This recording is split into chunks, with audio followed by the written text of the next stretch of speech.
To all who come to this happy place, welcome to another edition of Gettin Goofy Radio.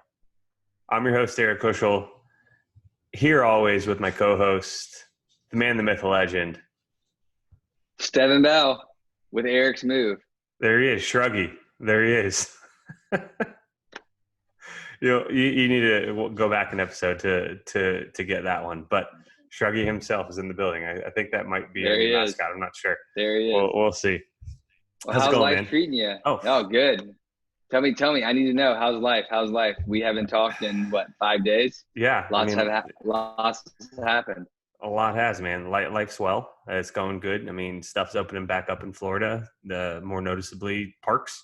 Universal Studios now opened. Seemed like there was a pass holder dry run this past week, and all videos and all signs point to a successful reopening. The very first people in that very first opening seemed to be slam packed, and then everyone else it seemed like it was a dead day.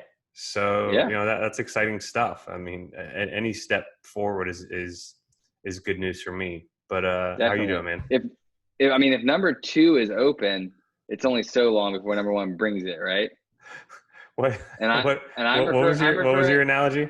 I'm referring to Universal being the Pepsi to Disney's Coca-Cola. And for anyone that thinks Pepsi is better than Coca-Cola, first and foremost, you're wrong. And second, still wrong. So Universal's back open, and it gave us an opportunity to understand, maybe what's in store for us as Disney opens. And first and foremost, though, we would be remiss if we didn't mention lucky number 86 here. Happy birthday, Donald! Right? Birthday week. The duck, man. The duck, the one and only. He's the main duck, number 1 duck. Yeah. There we go. Cheers to that. Get out of here. Mm-hmm. That was pretty cool. I didn't realize you had that cup. Donald holds a special place. I go to grumpy mode a lot, and I don't want to be one of the dwarves being grumpy. I want to be Donald grumpy. Inarticulate, yelling so loud, no one knows what I'm saying, but also lovable at the same time, and you always forgive him. And he doesn't wear pants. Even angry Donald, you can't get mad at. Nope. You get, like you said, inarticulate. He gets some steam coming off the old dome, and then he comes back down and gets back to his goofy uncle self. See what I did there? Goofy. But right. I see. But yeah, happy birthday to the old man, 86 years old. That's wild. He's had a good run. Yeah, and he's still kicking. COVID didn't take him down. He's coming back. Still loves tequila. Still hangs out in Mexico in the pavilion, as far as I'm concerned. Pancho Donald, unofficial mascot of Gettin Goofy Radio. There you go. Well, let's talk about how I think there's a lot of information out there, and there's a lot of rumors about what Disney's going to feel like when it opens. We're so close to the first resort's opening. June 22nd is our first resort opening date, and that it will be inclusive of Fort Wilderness campgrounds, as well as a lot of the DVC properties that were previously booked for people that have the Disney Vacation Club points available to them. And then obviously we have, is it Epcot and Magic Kingdom, or is it Animal Kingdom and Magic Kingdom that open up the 11th? I can't remember. Anyway, Animal Kingdom, Magic Kingdom. Animal Kingdom, Magic Kingdom open up the 11th, and then we have the week of the 17th. I think it's the 15th that we see Epcot, the other 2 parks open. We will absolutely be bringing you a video shortly after all 4 parks open. We do have a reservation. God willing, we'll be able to go. If some of the pools are closed, maybe we'll delay that reservation again, but hopefully we'll be able to bring you a little report on how it was as soon as that happens. But let's just assumptively talk about what we think it's going to be like, because right now, some of the things we look forward to most, if you've listened to some of our previous episodes, we are not 10 or 12 hour people in the parks. We go for a few hours. We enjoy our fast passes. We hit up our dining experiences, and then we go back to the resorts and enjoy them. We've had that game plan down for the past few years. Ever since Fast Pass went, to digital. Really, Oh, yeah. Actually, before Fast Pass was digital, I don't know if you remember, we would go to all 4 parks and get as many Fast Passes as we could, the paper tickets. And then we would just go back to the parks and hit those Fast Passes up as that time came due. Yep. Obviously, with the removal of the paper Fast Pass tickets and going digital, you have your 3 Fast Passes at a given park. Right now, all that's suspended. Dining plans are suspended. Reservations for dining suspended. Fast Passes are suspended. Mm-hmm. What's the park going to look like for us when we go back? So why don't we talk about just what we think we would do from a game plan perspective?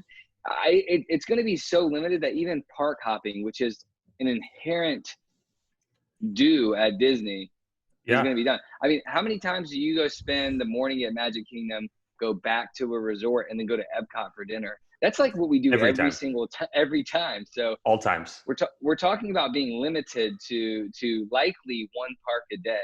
So the morning and afternoon shift, unless you're going to the same park, is off the table. Will you even be able to get back in after you leave in the morning, or do you get the one shot, you leave and you're done for the day? That's a big question mark. I mean, it's definitely interesting that you kind of look how Shanghai did it, and it was a big reservation system, and you had to reserve what time you were going, and it was almost a window, so you couldn't be there from open to close. It was a window to make sure that they knew exactly how many people were going to be in the park at one time. So yeah, it'll definitely be interesting going forward to see how Disney plays it. I mean, I think we'll learn a little bit more as Universal continues to open and how their reservation system worked. I think it's a good topic for those who, and again, we're not a breaking news channel or anything, so we're not going to tell you exactly how it is and what Disney full blown plans. But anyone telling you that right now is lying to you, right? So no one knows. It's all assumptive. I don't think Disney's figured it out. I think they're still trying to figure it out right in this second. No. Yeah, they put out a couple videos and a couple posts on the things we know. They know they're going to encourage social distancing. We know that children 3 and older and adults have to wear masks. We know that there's going to be only reservations in the parks. We know that they are going to be limiting rides and limiting other attractions. We know certain pools like Storm and Long Bay are going to be closed, so those people there can use resources at other resorts, namely mainly the pool at the Boardwalk, which is not near as cool and kind of freaky. That clown terrifies me.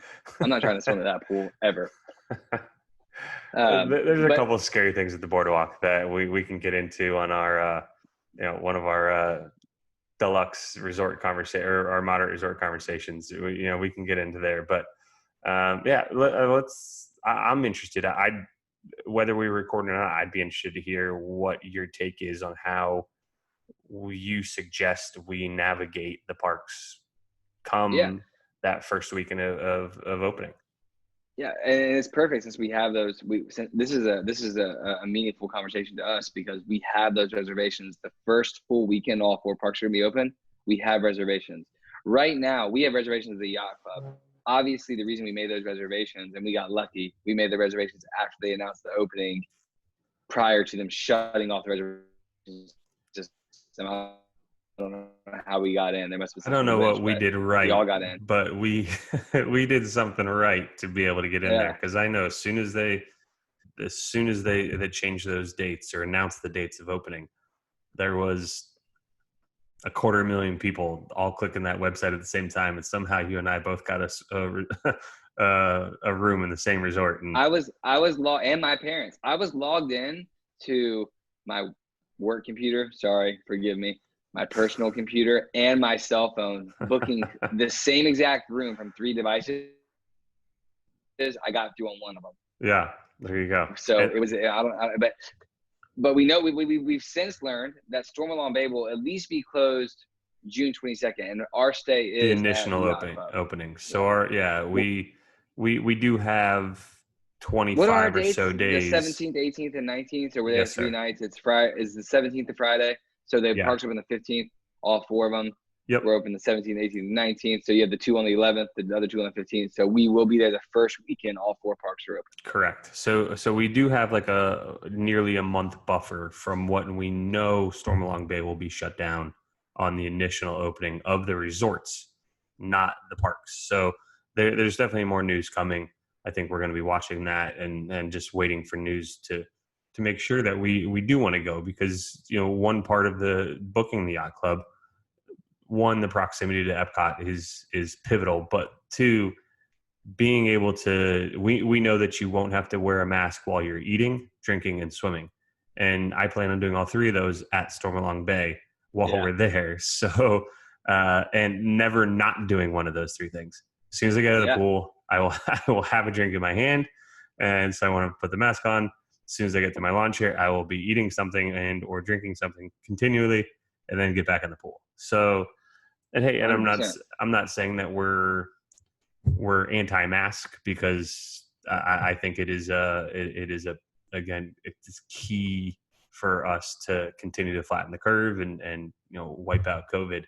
But while I'm at Disney, you know, that's the least of my worries right there. Yeah, especially Disney in July or August or September. Yeah, might be the hottest place on earth. Not sure. I'm pretty sure it's got a Guinness Book of World Records for being the hottest place on earth. Whenever I'm there. Sahara, what? But, no chance. Yeah, exactly. No. Throw some humidity there in the desert. No, but let's talk about it, because for me, Stormalong Bay is obviously a draw of booking the yacht club. Personally, I think Stormalong Bay will open around the same time when the rest of the resorts open. I think June 22nd is a little early for Stormalong Bay. The Beach Club is not worth, you know, the Beach Club DVC rentals are not worth opening the entirety of Stormalong Bay. It probably costs a ton of money to run Stormalong Bay every day. Oh, it's gotta. When the yacht club and the beach club are both back open, so it's not just DVC, but it's general reservations and DVC. I think they'll have the draw that makes it worth them to open Stormalong Bay. I'm very hopeful, so we'll monitor that situation closely, because that would really be a make or break for me. Because when I book in the we talked about in previous episodes, when I book in the summertime, it's more about the resort than the parks for me. Yeah. I want to make sure that I can enjoy a pool. We're going to spend more time at the resort than we enjoy the parks. We may walk over to the boardwalk. We may go to Epcot for a little while, but we're going to spend a lot of time at the resorts in the summertime. We'll spend a few hours in the park, which is why I don't honestly mind the reservation system of the park. So let's talk about our reservation. We're there for 3 days, which covers a span. We're there for 3 nights, which covers a span of 4 days. Correct. What do you think? Do you think that we take our chances and we try to book a single park every day so we hit all 4? Or do we just say, forget about it? We're going to try to book Magic Kingdom a couple times, maybe Hollywood Studios once. We know we're going to want to eat dinner at Epcot, so why don't we try to get Epcot one time? Yeah. Do we miss Animal Kingdom altogether because of the proximity to where we're staying to getting to Animal Kingdom? Mm-hmm. Or do we just take what's available? Is it going to be like fast passes 60 days out for hot attractions to where you just have to take what's left because you missed it anyway? Or are we going to have a real opportunity? We are annual pass holders. We have some of the best passes they offer. Plus, we're staying on property. I would imagine we're going to have the pick of the litter when it comes to the parks on those days. But no one really knows. So. What are your thoughts? I would hope so. I would think that we have a couple cards in our hand. You know, we had a couple of aces dealt to us early. You know, being pass holders and having a early reservation, even before pass holders with no blockout dates, which are correct. Going to be obviously the upper echelon of cost. Should be getting a getting a higher priority there. So yeah, I think that we would have a higher priority. It'll be interesting to see how it does pan out, though. Are you able to only do one park a day? That's my guess. Are you able to do back-to-back days at parks?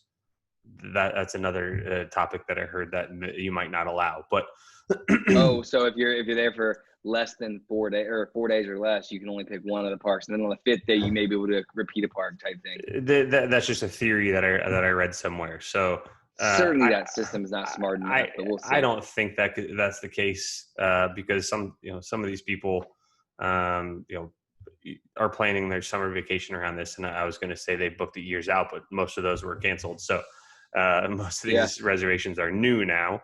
But my guess would be that you're allowed. So I'm just going to go out on a whim and say they're going to eliminate park hopping for now until we kind of get back. My guess would say the end of the year, but my bet would be as long as the reservation system's in place that they're going to eliminate park hopping, because we already know that they essentially eliminated resort hopping, which is it's essentially on my resume. professional resort hopper. They're not gonna let us resort. No, we can't go to different resorts. No, wow. Unless it's one of the resorts that you're like, for us staying at the yacht club, we'd allowed to go to the beach club and allowed to go to the boardwalk. But if you're staying at Poly, you can't go to Old Key West. To get to a resort, you need to have a reservation there, from my understanding. So, knowing that they're going to be doing that at the resorts, I think there'll be a similar rule about the parks, that you pick a park each day, and then hopefully we'll be able to pick one. So I think we should go into it, or would go into it, prioritizing Magic Kingdom, one, get in there, get all the feels back, see Cinderella Castle.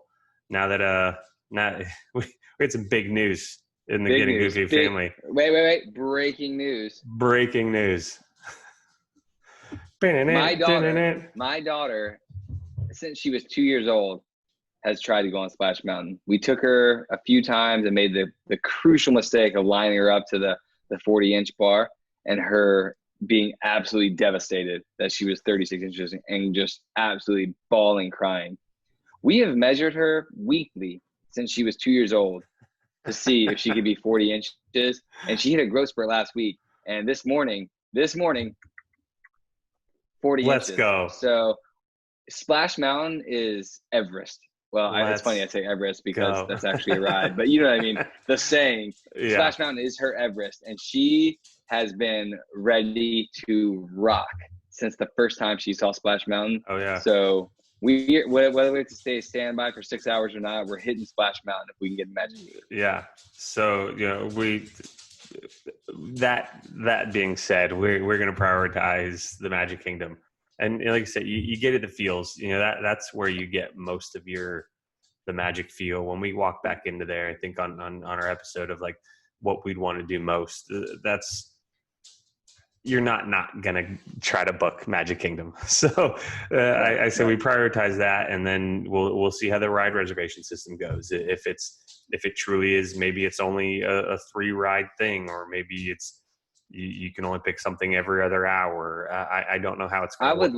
I would love if they adopted what Universal did. Lucky number 2 did a great thing.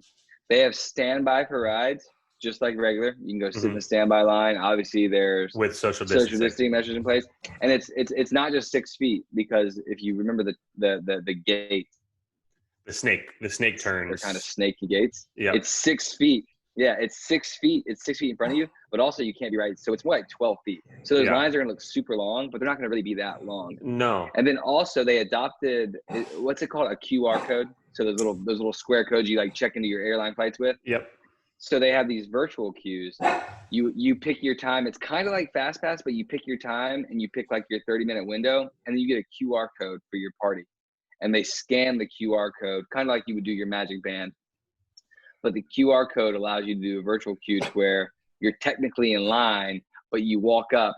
You're not waiting in line physically, but you're technically in line, and you walk up and just scan your QR code and you walk into the ride. So if they have a standby and QR code mix, or if they bring the Magic Band QR code back, whatever it is, obviously I love the Magic Bands. We perhaps be able to take a mix of those two things.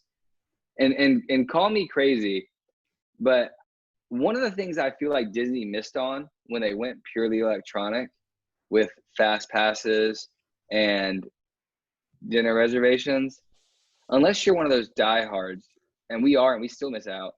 You miss out on a lot of the really good rides, the hottest attractions, the brand new rides, the rides that just have a cult following. You miss out on those based on that 60-day booking window. Mm-hmm. If you don't stay on Disney property, which Disney property, let's face it, it's expensive. Not everyone has the economic opportunity to stay on Disney property, and they never get to ride Rise of the Resistance. They never get to ride Flight of Passage. They never even have thought about going on Seven Dwarfs Mine Train. Yeah, I think one of the things Disney did when they went digital, they took some of the magic of being able to show up and not wait 4 hours in a waiting queue for a line. Sure. So because before the electronic fast pass system, it was unheard of to wait 3 hours for a ride. Now you go sit in Flight of Passage, you waste it costs $125 to get into a park, and you waste 3 hours that time sitting in a queue. if you don't have a fast pass, Yeah. I'm not for it. So I honestly am looking at this with the half pass full. The crowds are going to be suppressed. Certainly, yes, I know that not every single row of a ride is going to be full. They're going to be social distancing, so maybe every other ride, maybe every few feet. Mm-hmm. But with that said, maybe regular folks that aren't addicted to the My Disney Experience app have an opportunity to ride some of these rides they would never have an opportunity to ride if you have that 60-day fast pass. And the same thing goes for dining reservations 6 months out. You look at some of the dining reservations and you can't get before 9 p.m. or after 4 p.m. Who's going to eat dinner on those? So I think it's an opportunity for people that aren't. It creates more of an equal opportunity. Yeah, it makes more of an equal opportunity there, and that's for sure. I mean, if you went on Twitter right now and did hashtag eliminate FastPass, you'll find hundreds of posts of loyal Diz Twitter fans that go on there and say that FastPass is the worst thing that's ever happened to rides, because that essentially does create longer lines. Unless you're the lucky few who get the fast pass. They share that. Yeah. And I'm not going to share the hacks of fast passing because I don't cheat on fast passes, and it drives me crazy that people can still cheat on fast passes. Mm-hmm. But there are ways to cheat on fast passes to where you can pretty much guarantee yourself a ride, not stay on property, get that window. And I know they've tried to police it, but believe me, there are ways to break that fast pass system. They've tried to police it more and more and make sure that you're not using other people's magic bands, et cetera. And there's ways. How else do those people who ride all 26 rides or whatever, 46 rides at a park or amongst all the parks in one day, like there's ways around it, right? So no, I'm not an advocate of that. And heck, there's something to getting to the park early and being able to get in line and not being cut in line from someone who showed up to the park an hour after you. Well, and FastPass does. So what FastPass does is it gets people that have the opportunity to get those. It shortens their time. If you're shortening, lines at a theme park are a zero-sum game. They're like the stock market. Someone wins and someone loses. So for every FastPass they assign out, whoever's standing in the waiting queue has to wait that much longer. Yeah. And don't get me wrong, I love the FastPass system. I am not the person that thinks FastPasses are bad, but I'm just saying this is going to give us an opportunity. I don't think you're going to see a 3-hour line for Flight of Passage anymore. With the reduced capacity of the park, with FastPass not being available, what it's going to do is that regular standard queue, maybe it's 100 minutes, maybe it's 60 minutes, maybe it's 35 minutes. Yeah. Because you don't have droves of people just continually walking past you. They got lucky because they're staying at a fast pass resort, or they stayed at the concierge level and got to buy additional fast passage, which is a perk that not do a lot of know about. And it's definitely, socioeconomic warfare when it comes to Disney, right? Yeah. But my point is, I think if fast pass is only for a certain amount of time, certainly you have to wait longer than you would for a fast pass, but shorter than you would if you didn't have a fast pass and you watch all the people walk by and you're in a standard queue. So I think we're getting an opportunity to ride a lot more rides during that 3 or 4 hour period. And I think they realize that because it levels the playing field. So you're not competing with those people who were able to get those before you, and you're not getting cut in line by people who reserve these in front of you. So having this small reservation window, it allows you to get a lot more done in that selected time. I kind of compare it to an after hours event, whether it's a Halloween party or a Christmas party or after a race or something. Because they don't do fast passes during those events. They don't do that. Capacity, but it's the line. 10, maybe 20% capacity, what you would normally have on a sellout day. And you limit the crowd. And yes, you will also be limiting, like you said, the line spacing and the ride actual vehicle. But man, you can run through rides. If you go to a Thursday night at the Halloween party in September, you can ride every single ride. You can ride every single ride. So I would compare it to something like that. I think you will have the opportunity, even let's say they do a 4-hour window, which would probably be my guess. I don't think they'll do some odd number 5, 7, 7. I think they'll probably keep them in 4-hour windows.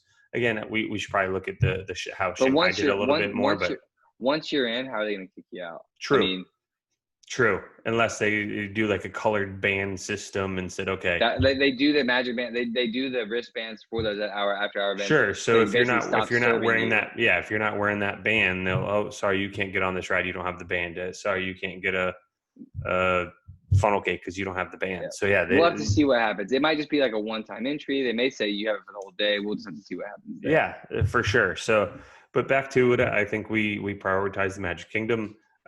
Proximity to Epcot for me, that's a priority as well. That's a park that I miss dearly in all this. We may not even see Hollywood Studios or Animal Kingdom. It may be Magic Kingdom, Epcot, Magic Kingdom, Epcot. Yeah, and that's okay with me too. But then on the other side of that, it would be a great opportunity to take advantage of a Hollywood Studios day and ride a couple of rides that we haven't done yet. Mickey and Minnie's Railway, like there's rides that. And can you imagine all these rides? Dog, Hollywood Studios. Did you ever imagine a time where you talk about the top 3 or 4 most sought after rides in all of Disney World, and Magic Kingdom is not on that list? They're 3 at all Hollywood Studios, one at Animal Kingdom. So Rise of the Resistance, Smuggler's Run, Mickey and Minnie's Runaway Railway, Slinky Dog Roller Coaster, and Flight of Passage are going to be probably the top 5 attractions at all at Disney World right now, not in Magic Kingdom. Hollywood Studios is on fire. Throw Remy's ride on there too, and now you have Epcot and Magic Kingdom fully off the list. I mean, come on. But Tron construction is well underway, and that will quickly surpass any ride that Disney... I'm interested to see how they're going to keep Tron relevant. I'll be fully honest. I'm not a huge Tron fan, so I don't know how they're going to keep that ride relevant. It's going to feel like 1986 forever. Maybe that's how they keep it relevant. I think just the ride vehicle will keep you excited about it. Don't get me wrong. If Jeff Bridges is telling me about every single turn that's coming, I'm in. Wasn't he in that movie, Jeff Bridges? Yeah, very young Jeff Bridges in the well, he was in the original Tron, and then he was as a kid, and then he was then he was the Tron. I don't know the whole Tron story, so I can't really opine. But it's just something that's never really got me. But I'm sure I'll change my mind once. Just watch a video. I watched all the Star Wars movies since. Watch a video of Shanghai, and you'll see it looks like the Raiders stadium that they're building in Las Vegas. It's like this incredible bean-shaped building. Like everything about it just looks futuristic, and I think it's going to be a phenomenal addition to Future World at Magic Kingdom. Yeah, and quickly, as soon as we were playfully talking junk on Magic Kingdom not having a top 5 ride in Walt Disney World, but they will quickly be number 1, and they'll have something soon enough. I'm talking about the masses. I'm talking about the masses. Splash Mountain. If I had a chance, if I've ridden every ride at Disney World, every single ride, and I've ridden them enough to kind of lose that luster of it being new, I'm still coming back to Splash Mountain as being my favorite ride at Disney World. So Magic Kingdom is. If Magic Kingdom would sell beer, you say that without a lot of rides ridden, man. At the time of filming. Come on now. At the time of filming. It doesn't matter. It doesn't matter. Where else can I use the word flume and not get made fun of? Yeah, it's a flume. It is. So sorry, but I digress. So let's talk about the queues. I do think there's going to be opportunity to ride rides you typically wouldn't be able to ride, at least at shorter wait times. Mm-hmm. Maybe I'm completely wrong. I don't, based on Universal, I know Universal does not have the draw Disney World has. I do think with limited capacities, even with the limited rider participation on each ride based on social distancing, I do think we'll see wait times not, marginally reduced, drastically reduced. Sure. Drastically reduced. And the same goes for reservations at restaurants. Yes, you don't get to get a reservation and walk straight in, but who cares if you have to wait 25 minutes to go eat at a restaurant that you would otherwise not be able to book? Yeah. Yeah. I mean, another aspect to that is what the effect the masks will have on a crowd. I can't imagine us staying in a park for more than 2 hours with mandatory mask wearing, let I alone wore 4. I wore joggers outside of my house today, not a face mask, joggers, and I thought I was going to have a heart attack. And those Could you joggers imagine were if we probably were comfortable covering? Yeah. Lululemon joggers. And Come on, man, don't call me out now. They're amazing. If you haven't got some, get some. Anyway, you throw the hashtag face mask bougie on. right here. Throw the face mask on though, and I've worn face masks in the hardware store. I've worn face masks in the stores I've gone to, going into restaurants to pick up food, and it's not a comfortable thing. I'm not against wearing face masks. I personally will go to Disney World if they maybe wear long sleeve shirts in the summertime. I'm going to do it. Yeah. I will say one thing that Universal is doing that I hope Disney World doesn't do is sell face masks. And the reason I say that is they already are. So the reason I'm against selling face masks, and the reason I'm against selling face masks is face masks are like anything else that's cheap and plastic or cotton. The margin of those things are going to be ridiculous. Yeah. So what's best for people may not align with what's best for the bottom line. And if they realize that they're making 80-90% margin on these stupid little things that go over your face, regardless of the health benefits, I'm for them if they stop the spread of COVID. But upon getting the go ahead from the World Health Organization and the CDC to stop masks, will Disney continue to make us wear masks because they realize that it's a money making opportunity to sell those masks? I hope not. But when you're making 80-90% margin because it's so cheap to make them, why do you think they sell those little bubble ones? It takes $2 to make them. They sell them for $27 a piece. Yeah. So I will say when I first saw these on shopdisney.com, I fully expected them to be much more expensive than they are. And I pulled up a picture on my phone here that I was going to show on my phone, but you know what I'm going to do? I'm going to input a picture here, like right now. They sell 4-pack on shopdisney.com, a lot of different designs. They have Star Wars, they have Mickey and Minnie, they have different ones, and it's a 4-pack for $19.99. So it isn't, it's not insane money, but to what it costs to make one of these, it's margins. Yes, it is a cloth. It takes no shelf space, right? You can put it anywhere. Absolutely not. So at a place like Disney World, it's the same place as a place like Publix or whatever supermarket's close to your home. Shelf space is expensive. When you put something on a shelf, it means you can't put something else there, so it better be worth it. Yep. If the margins on these masks are ridiculous, 80-90%, because it costs nothing to make them, I just truly hope Disney won't put profits before guest experience and comfort, because they could make these things last for as long as they want if they're making enough money on the mask. If everyone's buying them while they're there, why? Yeah. And I truly hope that's not the case, right? I truly hope, Disney will realize that although people like me and you will absolutely go to the parks with masks, it still inhibits the guest experience. Sure. The best thing to do would be to get through this COVID experience and get rid of masks as quickly as possible so people can be comfortable. Yep. In December, is it going to be as uncomfortable as it is in August? Absolutely not.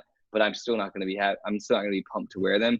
Yeah. Again, I don't say that. I'm not one of these curmudgeon, like, oh, I'm not going to Disney World without a mask. I'm not that person. I will absolutely go to Disney World with a mask. Whatever they tell us to do, I will follow the rules.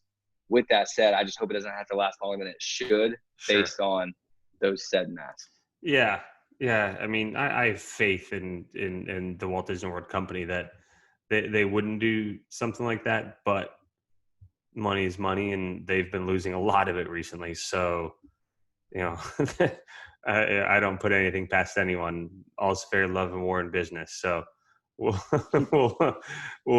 see. But I think all kind of, circling back to it and maybe even wrapping it up here is, priority for us is something that I think is for everyone. We want to get the most times in the parks comfortably as we can. And, certain parks might be priority for others. And, we'd like to get the full experience while we're there. Even if the full experience, it doesn't include parades and fireworks and different character meet and greets. That's not what brings us back. Those are additives, and sure, those are incredible magical moments that we all love and cherish, but they do everything else so well too. I mean, even just walking in, the smells, the food alone is worth the trip. to me. Yeah, and characters aren't going away. I think character meet and greets where you hug them, you kiss them, you give them high fives. Certainly, they're going to back off this for a while. For I now. think they'll do something. I think they'll do something similar to what Universal did, where the characters will still come out. They'll be in a designated location. It'll obviously be barricaded in some form or fashion. Disney will do it better to where it's not just some like bright red rail. It'll On a probably be stage part of the and ambience. Yeah, but you'll still be able to see them. You'll be able to take pictures, maybe not with them, but of them. You'll still be able to, they'll wave at you, which will still give you that flutter. That, oh, they waved at me, you know, I got to see them. Yeah. It's not the same as, you know, giving them a hug at Chef Mickey's, but it will still fill the void of the past 3 months, which hasn't been available at all. Sure. Yeah, I agree. Maybe this is even an opportunity to bring back talking characters, like talking face characters, masked characters. Yeah. You know, we know that Mickey and Minnie used to be able to speak to you a couple years back, or even last year, I think it was. Maybe it's an opportunity to bring characters like that back, and more even special characters. You know, because there's times where you could meet Tarzan and Jane, or you can meet Hercules and Meg. These kind of characters that are human based more than animal based. That are super rare, that you can have an actual conversation with, and you could do it from 6 to 10 feet away and still have a real cool experience. Especially, imagine you walk into a scene. It's like Gaston, who still interacts with the crowd, right? So yeah, Gaston is a perfect example, because he does talk to you. I mean, exactly. He'll talk a little trash with you. He'll tell you your biceps aren't big, and you'll be like, do some real curls, man. Exactly. Or you imagine walking into a set piece and seeing Mr. Incredible. Granted, he's a masked character, but he talks to you from behind the mask, and he tells you to, you know, you're in Minnesburg and he's pushing something, you're pushing the other way, or, you know, I think there's a lot of examples of ways that they could do it to even make that character meet and greet interaction that much that much more enjoyable than what is just like, you know, the hugs and everything. So if you do want to ride the rides, though, because that'll be a big draw, sure. I do think one of the things that's going to be important, we've talked about in previous episodes, is you're going to want to make it for rope drop or closing. Mm-hmm. I think rope drop and closing depending on the reservations. Depending how the reservations go. Yeah, but still, even if people have that 8 a.m. to noon reservation, if you're there at 7:30, you're going to be there before most people that get there for the 8 a.m. reservation, and you're going to have that opportunity to ride those rides. I don't know if they're going to – I really don't see them limiting time in the park. I don't know how they're going to do that, because you could just stop riding rides and stop buying stuff, and they're not going to be able to make you leave. But I do think without Fast Pass system, the beginning of the park day and the end of the park day are going to allow more opportunity to do the things you want to do. Yeah. So from my understanding, Shanghai, when they opened, you could only get on a ride if you reserved it previously. So you had to go in and actually like book your time when you were going to be at the ride. So there was, unlike Universal, there was no standby. Yeah. So well, I mean, as of now, they've removed that capability. We'll see. Now it's today we're recording. We literally have 1 month to opening, and in Disney years, that's, you know, the Disney years are like dog years. That's 10 years from. They're doing, they're able to do a lot of research between now and then. You know, by the time we release this on Sunday, we're recording on a Wednesday, so 5 days from now, 4 days from now, there'll probably be new news that makes this episode old. But I do think it's gonna be fun.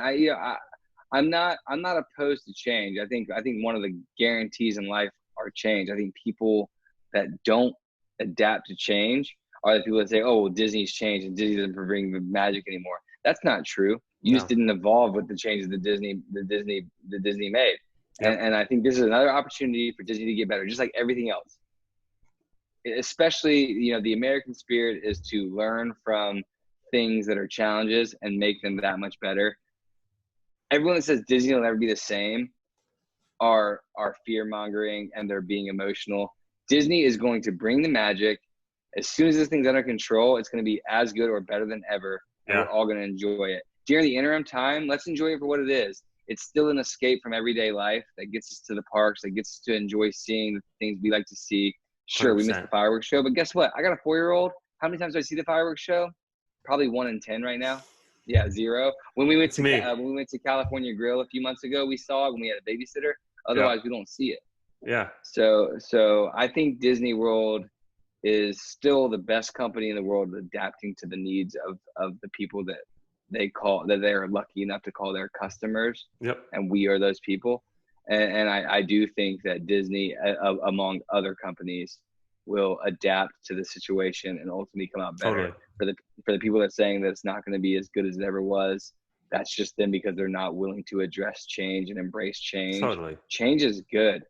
Without change, we'd still have some of the rides that no one cared for anymore. Yeah. Instead, we have Seven Dwarfs Mine Train, we have Soarin', we have Frozen, and I did like Maelstrom. So don't get me wrong, I like Maelstrom, but I love Frozen. We've got to your point, we got the France ride come up with Remy's Adventure. Yeah. It's just, I do love the nostalgia of old, but I also like the excitement of new, and we're going to end up somewhere in the middle, and it's going to be great. You said it. I totally agree with you, man. So I'm looking forward to what's to come. I'm looking forward to any news that's about to come out between now and our opening for the resorts on June 22nd. And then even the more news that's going to come out between then and July 11th and 15th. I think I speak for you and anyone listening that we're just excited that Walt Disney World's opening again. It's we missed our sweet spot. We missed a full year of Flower and Garden sweet spot. So I'm ready to get back in there and just feel a quarter of the magic. Just give me any. I just want some pixie dust. There you go. Just give me a little bit. Let me fly around London one time, see Captain Hook get his trousers eaten. Let me have a snake bite in Epcot, and heck, maybe get on Rise of Resistance, and I'll be a happy kid. Oh, come on. Come on. I mean, I feel like, wrapping up, I think, again, happy birthday to Donald. Couldn't do it without you, buddy. The number one duck. Number one duck. This guy. He's just so mad. Here, I feel like he's a little happier here. But I think he's almost always angry. He is. But angry in a cute way, right? Yeah. If I could speak like Donald, I would do that better, right? But I think all that's left to say is, again, we appreciate you guys, and we're just so happy that the Magic's coming back. Keep having fun. Don't forget to get goofy, and we'll see you next time. Bingo. See you guys. Take care.